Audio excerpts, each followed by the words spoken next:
Salut tout le monde, je suis ravi d'être avec vous pour faire le papier d'un nouveau quintet, mais pas sur la grande piste de Vincennes, c'est terminé le meeting d'hiver, on va arrêter les 2007, les 2100, on prend la direction d'Auteuil, on va parler de steeple, de haies, de courtes, de longues distances, de marathon, et pour dimanche, un quintet sur les haies, avec la classique confrontation de début d'année entre les chevaux qui rentrent et ceux qui ont fait les meetings. On fait le papier tout de suite.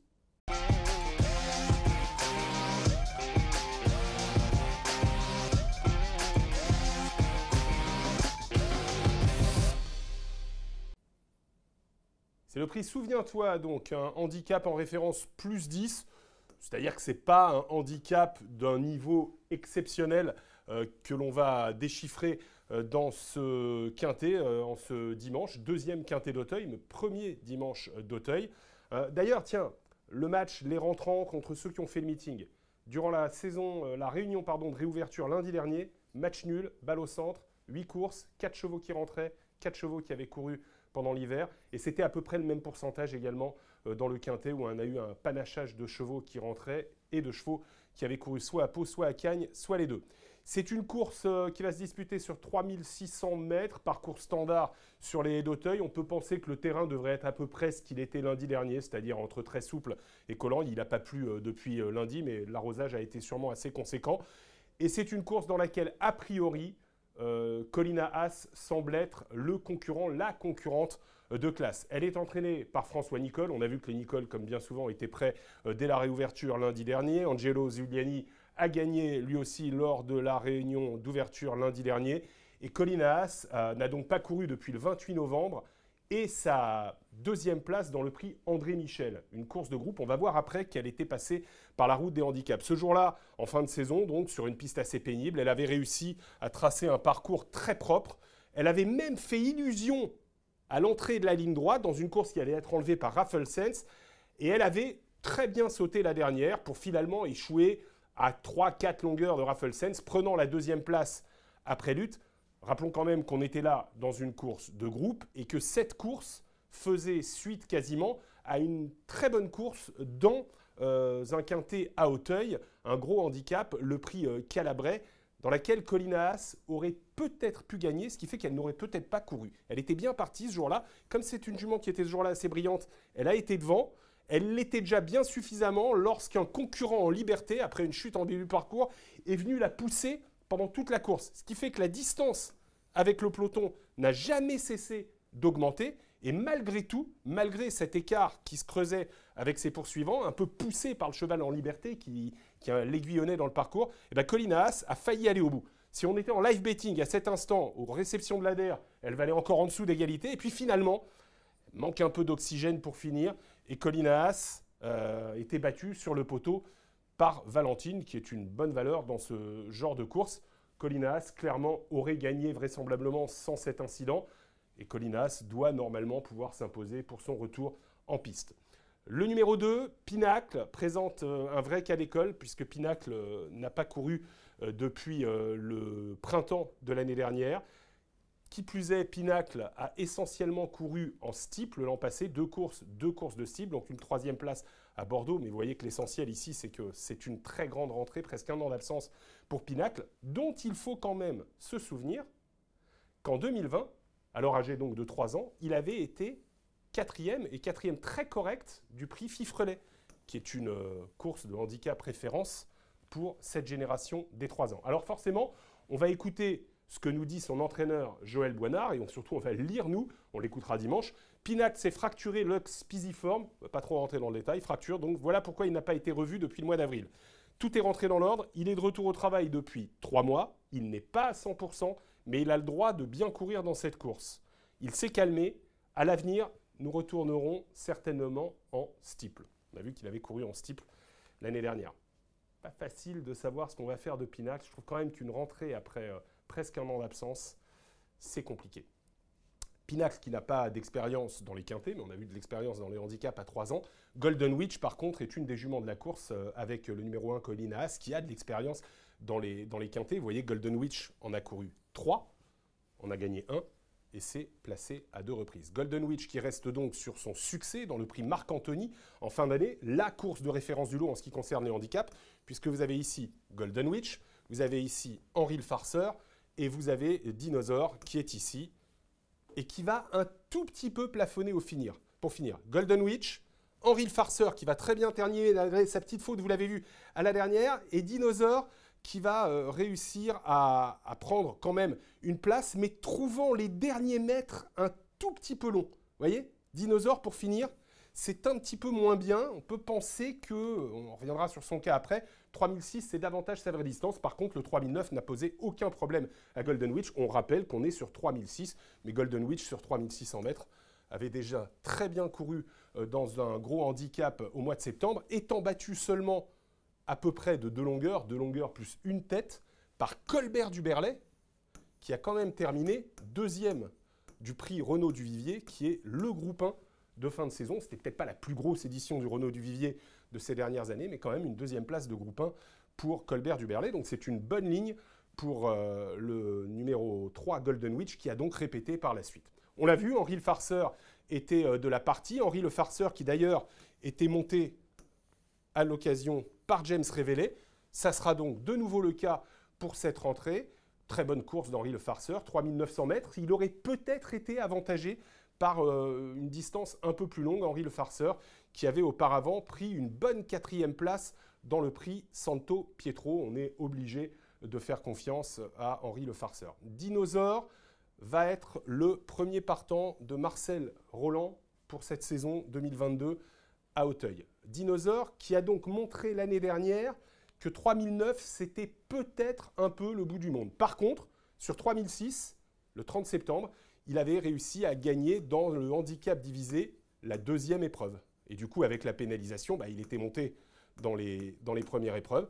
C'est un concurrent qui va courir avec pas mal de fraîcheur. Alors, ce qu'il faut signaler pour les chevaux qui rentrent et pour les chevaux qui ont été entraînés et qui sont entraînés du côté de Chantilly, c'est que l'hiver a été quand même très clément. C'est ce que nous ont dit beaucoup d'entraîneurs pour la rentrée et qu'ils ont pu travailler, contrairement à certaines saisons passées, de très bonne façon. Donc, Dinosaur devrait être assez prêt pour cette rentrée. On continue l'étude du quintet. Là, on sort un peu de cette ligne, vous l'avez vu, du quintet de fin de saison avec nos 3 chevaux. Et puis, on attaque le cas de Enjoy Your Life. Bon, qui a réalisé un meeting de Cagnes correct, Enjoy Your Life, mais qui n'est pas, à mon sens, une priorité. Éclectique, mais bon, à Auteuil, ça peut être, à mon avis, un tout petit peu juste.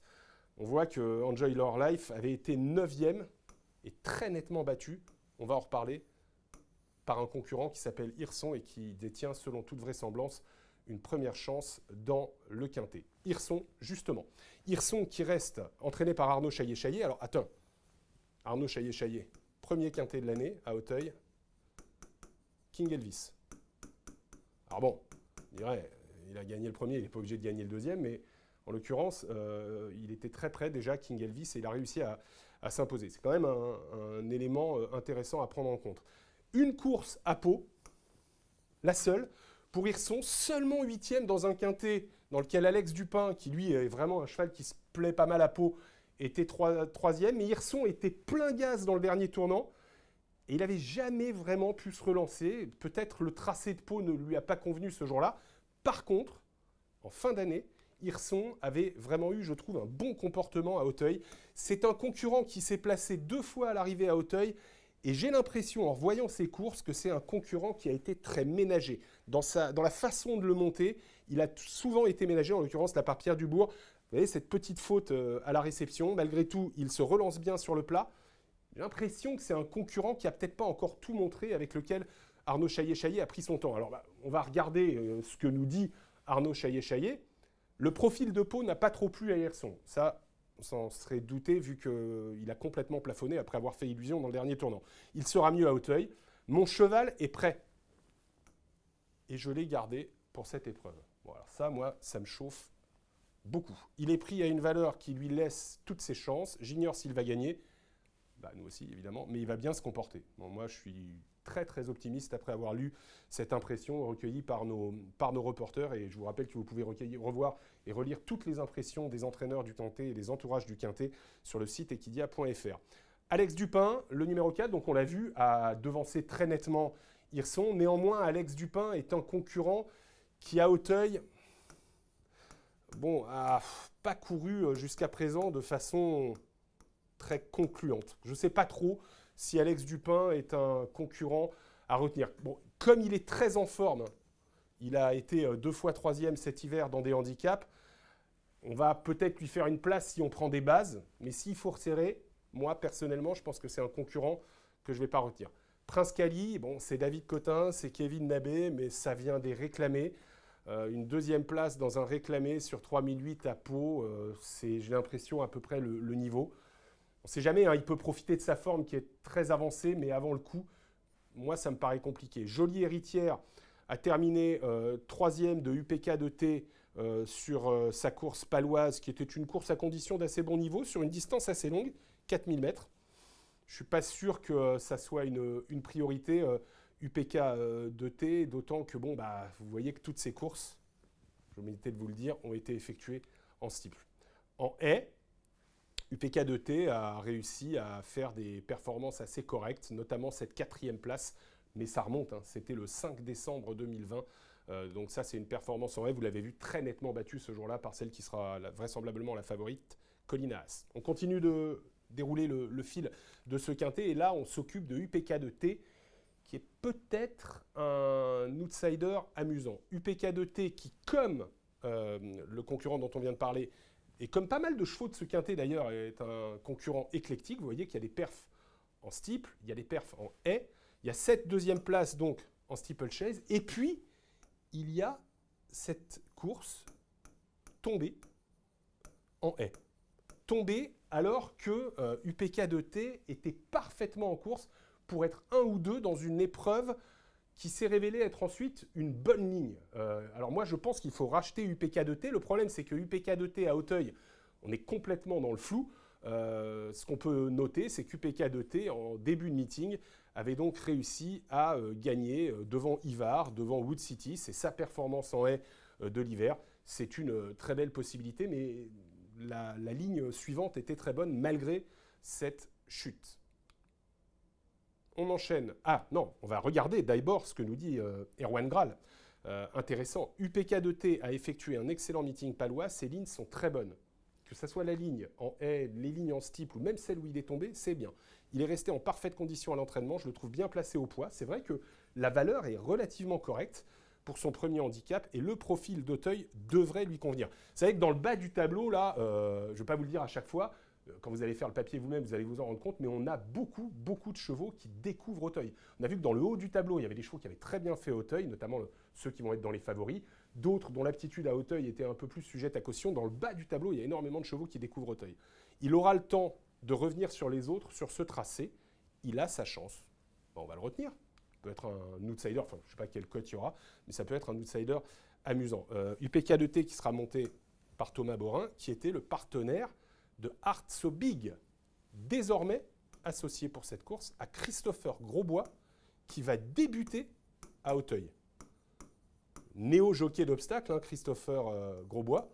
Donc c'est quand même une chose importante à noter dans ce quintet. Il débute à Auteuil, il a très peu d'expérience en obstacle, au contraire de ce cheval qui, vous le voyez, hein, est vraiment un concurrent Art So Big ultra régulier. Il a, comme UPK de T, des lignes intéressantes, peut-être un peu moins flatteuses, mais on va dire qu'au niveau du profil, présente un profil assez similaire à celui du PKT, qui est peut-être quand même d'une classe sur ce qu'on a pu voir un peu supérieure. Haute forme pour l'entraînement Lenog. Bon, c'est pas facile de voir haute forme dans cette course. Un concurrent qui a fait cagne, qui s'est bien comporté là-bas, mais qui n'a pas de référence à Auteuil. Enya, le numéro 14, va tenter sa chance. C'est un peu pareil, hein, c'est les chevaux qui ont fait les meetings, qui découvrent Auteuil. On est quand même assez vierge de références et de lignes intéressantes pour Enya. Pourquoi pas, si vous faites des combinaisons élargies. Quant à Diva Secrète, là, je trouve que pour l'entraînement d'Armel Leclerc, ça semble vraiment très difficile. Moi, je trouve qu'en bas de tableau, il n'y a pas beaucoup de références. Autant les deux chevaux précités peuvent, pourquoi pas, Enya et Haute Forme, séduire les amateurs de grosses cotes. Autant pour Diva Secrète, ça me paraît très compliqué. Alors, vous l'avez vu dans ce quintet, je trouve qu'il y a vraiment une césure ici. Là, dans toute cette partie de tableau, excepté Hirson, vous avez des chevaux qui ont peu d'expérience à Auteuil, peu d'expérience dans les handicaps et qui sont difficiles à situer. Dans le haut du tableau, on a quand même des chevaux qu'on a vus à ce niveau, voire un niveau supérieur. excepté peut-être Pinacle qui rentre. Je vous l'ai dit, Pinacle, moi, rentrer presque un an d'absence, je vais pas retenir. Donc je vous propose 2 tickets, comme d'habitude. Un premier combiné, pas de base, avec un choix assez classique, si ce n'est que j'ai tenté de mettre UPK 2T, qui a apparemment la confiance de son entraîneur et qui a réalisé de bonnes valeurs à Pau cet hiver, assez haut. Donc Las Colinas, je vais peut-être m'avancer un peu, mais j'ai l'impression qu'elle est un peu au-dessus de la mêlée. Hirson, parce que l'année dernière, sur la montante, est Chaillé confiant. UP4T, Henri le Farceur, Golden Witch, Dinosaur, tout ça, c'est les chevaux qui ont de l'expérience. Et puis Art Big, le Quetil, donc 7 chevaux en flexi 25% pour 10,50 €. Et puis un autre jeu avec un champ réduit qui me permet de rajouter celui que j'ai dû éliminer, peut-être un peu sévèrement, mais il faut bien faire des choix. Dans le combiné, c'est Alex Dupin, le cheval qui n'a pas d'expérience, enfin, qui a de l'expérience, mais pas de réussite à Auteuil pour l'instant. Donc là, 3 bases. Colina, Hirson, pour moi, sont les 2 valeurs, sur ce que j'ai pu voir, intéressantes de la course. Henri le Farceur est un concurrent rompu à ce genre de course en base 4e. Et puis les mêmes que dans le combiné, sauf qu'on rajoute donc Alex Dupin, le tout à 25% toujours, pour 10 €. Voilà les amis, prenez du plaisir à regarder cette réunion d'Auteuil, prenez du plaisir aussi à regarder celle de samedi, clôture en fanfare du meeting d'hiver de Vincennes, avec le prix de sélection, le prix des Centaures, 2 courses poursuites de niveau groupe 1. On se retrouve très vite pour un nouveau Faites le papier.